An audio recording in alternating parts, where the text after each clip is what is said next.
This is Harding Football with Coach Ronnie Huckeba.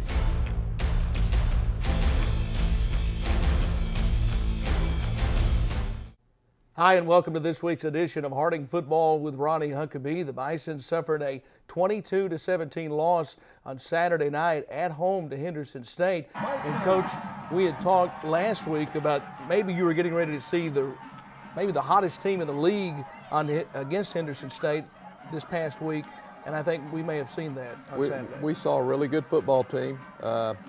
Henderson State coming off of two very dominant performances at home.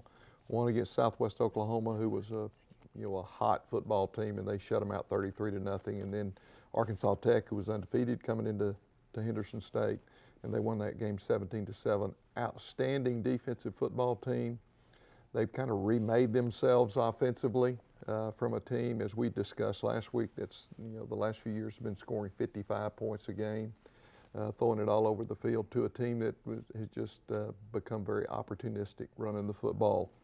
Throwing the ball when they need to, depending on big plays in the kicking game, which was evident in our game. I think, Billy, when you are at the point that we are, we're coming off of two straight setbacks against two of the best teams in our conference. You have to take a real hard look at yourselves, and you have to deal in realities. Reality is that we're a few plays away from being 6-0 and probably ranked in the top 10 in the country. But that's not our situation. We're 4-2. We played two really close ball games against two good teams. We have not made the plays that we needed to make to win the football game. But we're still in the conference race. There's no one that's undefeated. There are some teams with one loss. We just played one of those this past Saturday in Henderson State, who has a fine football team. And then another team has one loss that we don't play till the end of the season. So you take all of that information and you say, what do we need to do? And what we need to do is we need to analyze this football game, see what we can do to improve, and then we need to work on Southeastern Oklahoma. That is the only thing that is within our control, how we prepare and how we play for Southeastern Oklahoma. And I feel very confident that our coaches and our players are ready to do that. We're going to attack this week with some renewed energy, which we expended a lot of energy in the last two football games. But we're going to attack this week with some renewed energy. We're going to really prepare well for this game, this road game against Southeastern Oklahoma, and then we'll see what happens. We talked last week about the conference standings, and atop the conference standings, 5 teams with a 4-1 mark. Now only 2 teams with one loss. It just shows just how really good this league is, I think, this year. The league is really balanced. There are a lot of teams that are close. There's a lot of parity in the league. And so it makes it that much more important how well you prepare for each football game. This past week, East Central went to Southwestern Oklahoma and played a team that had been shut out 2 weeks in a row and got beat 38-35.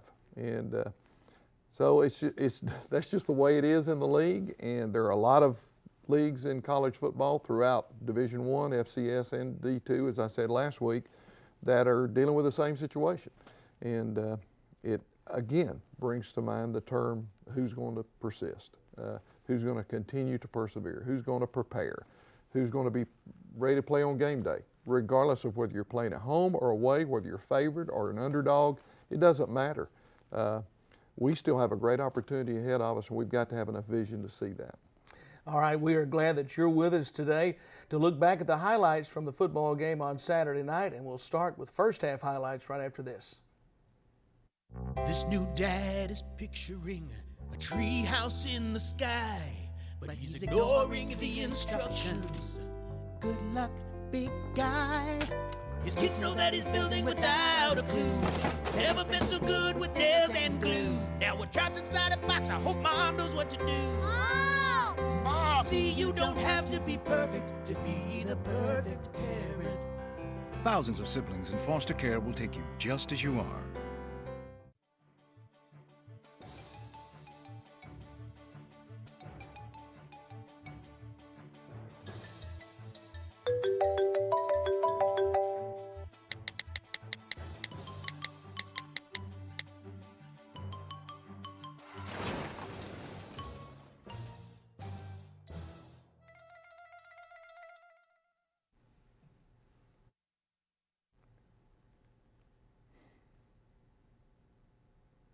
Welcome back to Harding Football with Ronnie Huckeba. And, Coach, we've been blessed with great weather throughout the season. And you can look at the Bisons coming out of the football field, and perfect weather again on Saturday night. It was about as ideal conditions as you could ask for, Billy, and quality opponent. And what more would you want? These guys get off to a good start. They take the ball down the field. We hold them to a field goal, which is good by our defense. We come back out with our first possession. We feel like we got the edge, and we did not convert the pitch.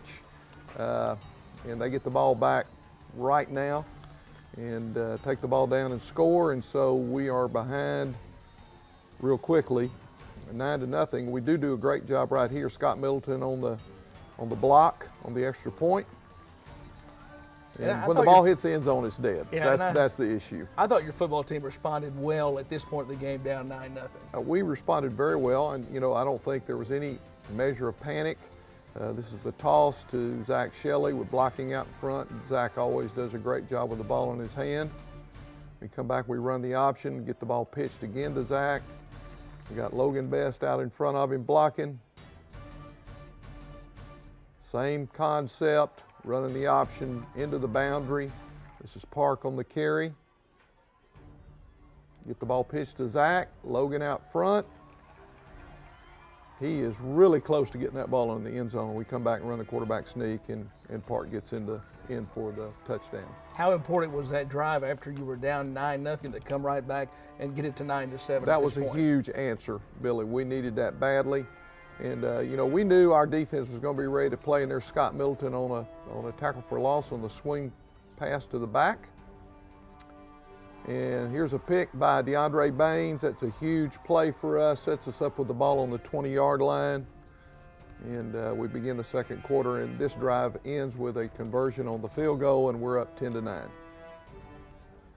So 10 unanswered points after trailing 9-0, and some pressure now on the quarterback right here. Our defensive line did a really good job getting pressure on their quarterbacks, and we kind of kept those guys off balance most of the night. Short punt on their part. We get the ball back. Here's the option into the boundary again. Great perimeter block right there by Zach Shelley. Get the ball pitched to Brandon Gates. Brandon had to come in and do a great job for us. This was a tough play right here. Madison is a great deep snapper, and he kind of got on top of that one a little bit, snapped it over the punter's head. We completed a pass for minus 21 yards, which that doesn't do anything for your passing game, but probably should have dropped that, and we'd been a lot better off. That was disappointing. We're better tacklers than that, and they were able to convert that and go up ahead of us 16-10. Now late in the second quarter, your team driving, trying to score right before the half. Driving we're running the counter option there. We throw the backside slant to Bernard Placide. Bernard makes a great move and extends that ball, and we're really doing a good job here at the end of the half with our offense. Get the ball to Zach. He gets it inside the 15-yard line, and we attempt a field goal and hook that thing just a little bit. That would have been helpful if we could have finished that possession with a score. That was a 36-yard field goal miss. Had plenty of leg. You said just hooked it to the left. What was the mindset now going into half? Because right after that miss, that was the final play of the first half. Henderson State showed some emotion going into the locker room. They were pretty excited. But your football team, going into the locker room, what was the mindset? I think we had a confident mindset. Last year, if you remember that game, they scored 24 points on us in the first half. We shut them out in the second half. Defense was playing well. We felt like we'd kind of had gotten a handle on them. Offensively, we had moved the football. In fact, moved it well. We knew we were getting the first possession, so we felt good going in at halftime. Knew it was going to be a very competitive football game. Knew they had a really good team. They're always well coached and always compete hard, but that's what you want. You want an opportunity to be in a ball game like that against a good football team with a chance to win, so we felt great. I don't think anybody expected it to be anything different than that back and forth, two old AIC schools going at each other. And, historically in this league, we've been two of the top teams, and we've had some really good football games with those guys, and, this did not disappoint in that manner. Okay, at this point in our highlights, the Bisons trail 16-10 at the half, and they would get the football to begin the second half. And we'll start with third quarter highlights right after this. Welcome back to Harding Football with Ronnie Huckeba as we get ready to move into third quarter highlights from the football game on Saturday night. Your football team would get the ball to begin the second half, but Henderson State would turn you away on a quick 3 and out. And your defense, though, I thought really made a big statement early in the third quarter. They really did, and you could see those guys really enjoying playing the game, getting after Henderson State. I thought it was awesome. We convert the play action pass to Andrew Dather right there. Great throw by Park. I think that was a 27-yard gain. We come back and run the second phase of the option, and Park with a big gainer there. This was huge to me. It was a great run by Matt Tennyson.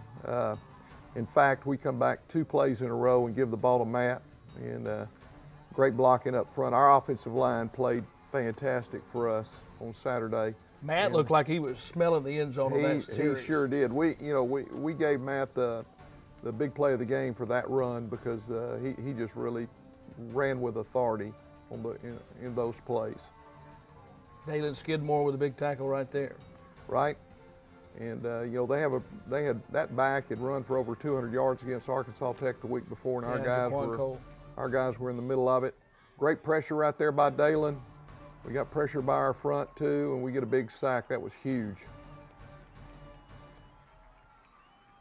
This is a 4th down play, and that's a great tackle right there by Corey Bassett. We turn them away. In fact, we turned them away on 2 4th down conversion attempts in the third and fourth quarter. Now moving into the fourth quarter, the Bisons with a 17-16 lead at this point in the football game. Right. We come back and we run the second phase of the option. This was a great play in the backfield.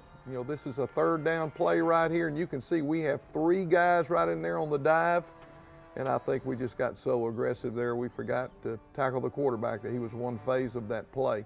Able to stop them here on the 2-point conversion. That was set up by the big punt return that put them in good field position. That was a huge play for us. And we come back and we run the triple, and we get the ball to Zach Shelley. It's a great run by Zach. Zach played every snap. We don't convert, so we have to punt. And this was a great punt by Tristan, who averaged over 40 yards a punt. Tackle in the backfield, we had several big plays by Scott Middleton in this football game. You can see the penetration that we're getting off the edge. That was a huge play right there, a 3rd down attempt. We got him stopped, and we have used up our timeouts. So we come back with we're trying to run the jail screen back into the boundary, and they do a great job with their defensive end and getting up in there and picking that thing off. So, as we said, disappointing that we didn't get the win, but I told our guys last night how proud I was of them. When you walk across the field and you shake hands with the opposing coaches, and they're like, "Coach, your kids are warriors," it gives you a feeling of pride. You're proud of the way that they played, proud of the way that they competed, disappointed in the loss, but not discouraged. And I told the guys last night, you can't judge everything by the scoreboard. You have to go out there and compete, do your best. You've prepared. You play extremely hard. You give great effort. You're accountable to your teammates during the course of the game. We did not play a perfect game, but we sure competed hard and in a way that made me very proud of our football team. How critical was the last drive for Henderson State? They did not get any points, but they took a lot of time off the clock on that last drive. They did, and you have to give them credit. They got a power set, and they headed it to their back, and they were able to create some holes for him and to possess the ball a little bit, made us use all of our timeouts. And, to their credit, that's how you want to run the clock out and finish a football game. They left us a little time, but not much. You mentioned Scott Middleton at one point there during the highlights, and he seems to be a football player that just gets better every week when I see him play. 9 tackles on Saturday. There's no question Scott has continued to improve. He's still learning this position and learning our defense, but what you look for in a football player is productivity, and he continues to be more and more productive, and we're very proud of Scott. Okay, we want you to stay with us. We'll come back. We'll have a question for Coach, and we'll look ahead to this week's game in Durant, Oklahoma after this.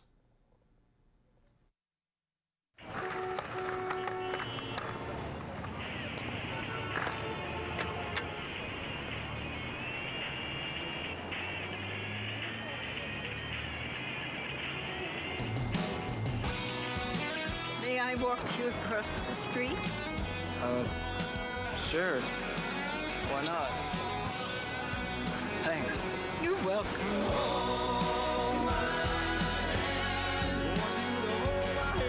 Okay, so we drowned the fire, Yep. stirred it, drowned it again, and now just feel if it's cold. Yeah. Cool.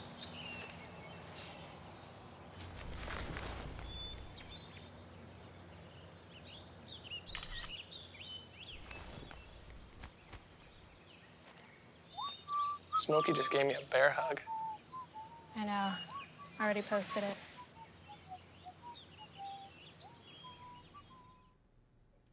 Welcome back to Harding Football with Ronnie Huckeba. The Great American Conference, really a jumbled conference standings. When you look at the conference standings, the two teams at the top at 5-1, but you mentioned it. 5 football games left, and your football team still right in the middle of this conference race. Right. Well, you know, you look at 6 teams with 1 or 2 losses. You know, it just lets you know what we talked about earlier, that there is true parity in this conference, and it's not just those 6 teams. You know, we're playing a team this week that has 3 losses, but 2 of those losses were extremely close games against Henderson and Ouachita. So it's one of those things that lets you know every week we better be prepared. We better be ready to play. If you're not, you're going to get beat. There's no question about it. All right, let's check in with this week's question for Coach from a fan.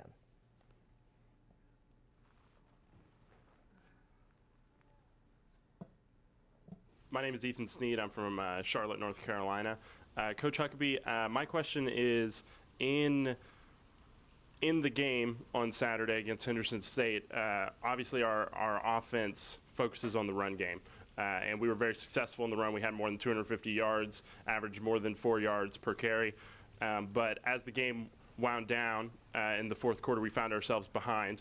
And we found ourselves in a situation where we really needed to start passing the ball to try and get back in the game.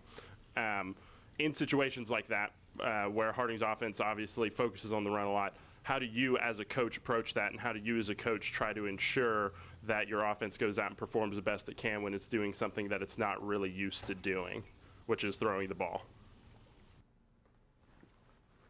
I think that's a very fair question from Ethan, Billy. You know, when you run an offense like we do, and there are several teams in college football that do, then you have to address the question, okay, what do we do if we get behind? And of course, the situation Saturday was, I guess, what you would call worst case scenario, in that we had the ball deep in our own territory with no timeouts. We do work on 2-minute offense every week, and we'll get in a traditional spread set, a trip set, and we'll throw the ball, we'll run the draw play. It's part of our offense we practice each week.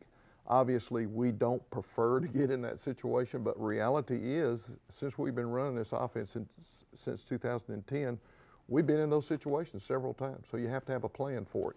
We were not successful the other night, but it's not because I believe we have a poor plan. I think we got to have a great plan for those situations. We just have to execute that plan a little bit better. And the other thing is, when we get in those situations, we are not going to dump the option game. We are still looking for the right numbers, whether we're in our regular spread with double slots or we're in the trip set with 3 receivers on one side. We are still looking for a situation where we can run the option, because we think we always have an opportunity for a big play if we can get the ball pitched. So that's part of our plan. That's what we do, and I think that's a fair question, and we work on it each week. We want to get better at it too. We need to improve in that area of our offense with this particular football team. The schedule's been very consistent this year with the fact that we play a home game, a road game, and then back home. We'll be on the road this week over to Durant, Oklahoma, 2 o'clock start time of the afternoon, against the Southeastern Oklahoma ball club. We've been there a couple of times. You've taken very good football teams in there before, and Right. It's a tough place to win a football game. It is, and they have renovated their football field and their stadium. They've got brand new turf. They played very well at home. The last ball game they played at home was against Southwest Oklahoma. They shut those guys out 8-0. As I said, they played OBU and Henderson both very close.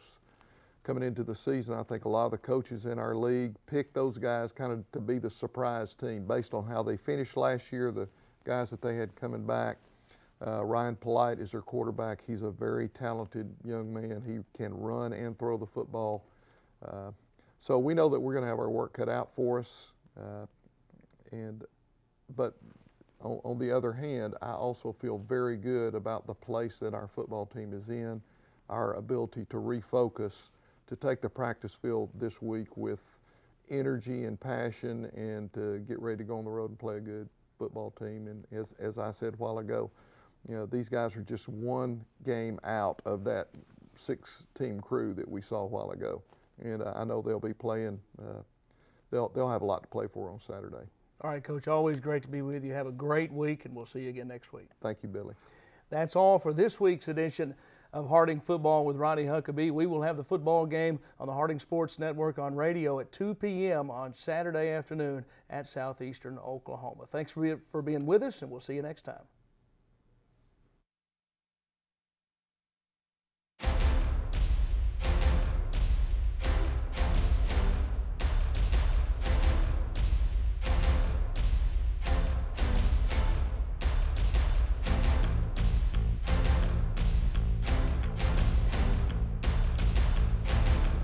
This is Harding Football with Coach Ronnie Huckeba.